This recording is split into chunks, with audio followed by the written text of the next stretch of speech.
Good evening, boys and ghouls. That's the catchphrase of a different handsome fellow. Me, I suppose I don't have one yet. But while we are on the topic of infringement, how about I tell you a few tales from my favorite book, as it is the Halloween season. No, not this one, although it does have its fair share of fans. But instead I'll be sharing my favorite scary stories to tell in the dark.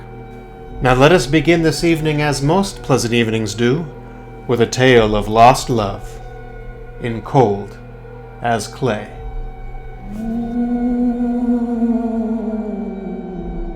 A farmer had a daughter for whom he cared more than anything on earth. She fell in love with a farmhand named Jim, but the farmer did not think Jim was good enough for his daughter. To keep them apart, he sent her to live with her uncle on the other side of the county. Soon after she left, Jim got sick, and he wasted away and died. Everyone said he died of a broken heart. The farmer felt so guilty about Jim's death, he could not tell his daughter what had happened. She continued to think about Jim and the life they might have together. One night, many weeks later, there was a knock on her uncle's door. When the girl opened the door, Jim was standing there. "Your father asked me to come get you," he said. "I came on his best horse." "Is there anything wrong?" she asked. "I don't know," he said. She packed a few things and they left. She rode behind him, clinging to his waist. Soon he complained of a headache. "It aches something terrible," he told her. She put her hand on his forehead. "Why, you're as cold as clay," she said. "I hope you're not ill." And she wrapped her handkerchief around his head. They traveled so swiftly that in a few hours they reached the farm. The girl quickly dismounted and knocked on the door. Her father was startled to see her. "Didn't you send for me?" she asked. "No, I didn't," he said. She turned to Jim, but he was gone, and so was the horse. They went to the stable to look for them. The horse was there.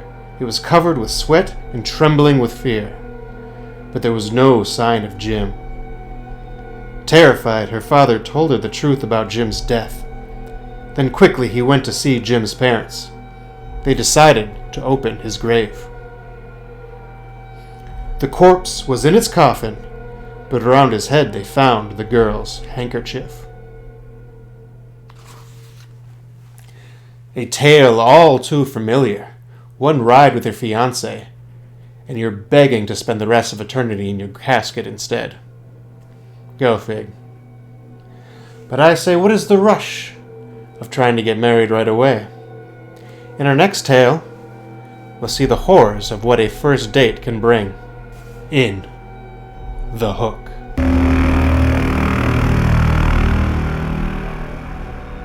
Donald and Sarah went to the movies. Then they went for a ride in Donald's car. They parked up a hill at the edge of town. From there they could see the lights up and down the valley.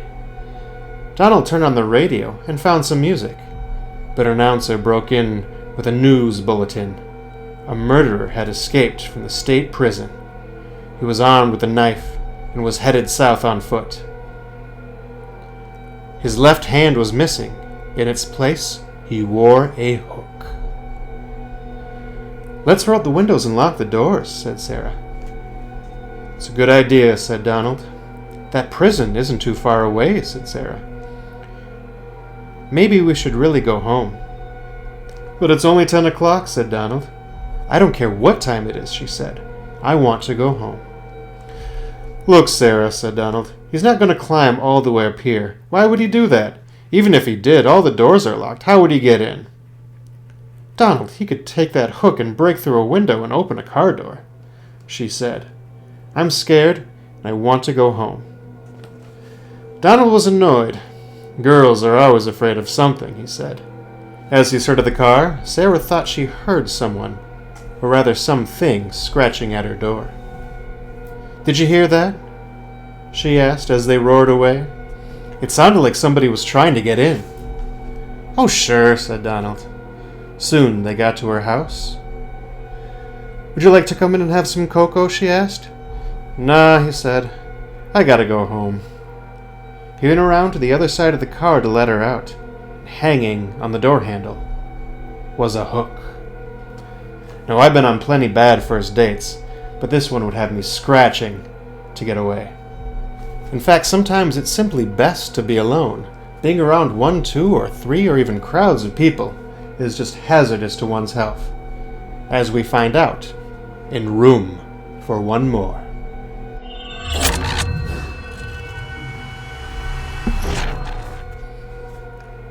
A man named Joseph Blackwell came to Philadelphia on a business trip. He stayed with friends in the big house they owned outside the city. That night, they had a good time visiting, but when Blackwell went to bed, he tossed and turned and couldn't sleep. Sometime during the night, he heard a car turn into the driveway. He went to the window to see who was arriving at such a late hour. In the moonlight, he saw a long black hearse filled with people. The driver of this hearse looked up to him. When Blackwell saw this queer, hideous face, he shuddered. The driver called to him, "There's room for one more," then waited for a minute or two. Then he drove off. In the morning, Blackwell told his friends what had happened. "You were dreaming," they said. "I must have been," he said, "but it didn't seem like a dream." After breakfast, he went into Philadelphia. He spent the day high above the city in one of the new office buildings there. Late in the afternoon, he was waiting for an elevator to take him down to the street, but when it arrived, it was very crowded. One of the passengers looked out and called to him. "There's room for one more," he said. It was the driver of the hearse. "No thanks," said Blackwell. "I'll get the next one." The doors closed and the elevator started down. There was shrieking and screaming, then the sound of a crash. The elevator had fallen to the bottom of the shaft. Everyone on board was killed.